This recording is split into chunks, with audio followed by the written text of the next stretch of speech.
తన కోళ్ల ఫారంలో పాములు, ఎలుకలు, పందికొక్కులు చొరబడుతున్నాయని బోను ఏర్పాటు చేశాడు రైతు.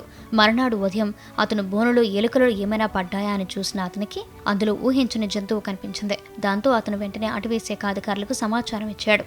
రైతు సమాచారంతో అక్కడికి చేరుకుని ఆ జంతువును అటవీ శాఖ అధికారులు స్వాధీనం చేసుకున్నారు. ఈ ఘటన కడప జిల్లాలో చోటు చేసుకుంది. కడప జిల్లా పులివెందులలోని స్థానిక చిన్న రంగాపురం గ్రామంలోని విశ్వనాథరెడ్డి అనే రైతు తన ఇంటి వద్దనున్న ఖాళీ ప్రదేశంలో కోళ్ల పెంపకం చేస్తున్నాడు.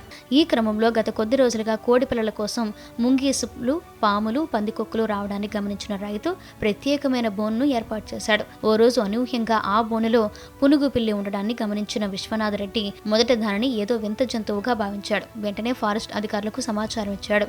అక్కడికి చేరుకుని పులివెందుల ఫారెస్ట్ అధికారి గోపాలకృష్ణయ్య దానిని పునుగు పిల్లిగా గుర్తించారు.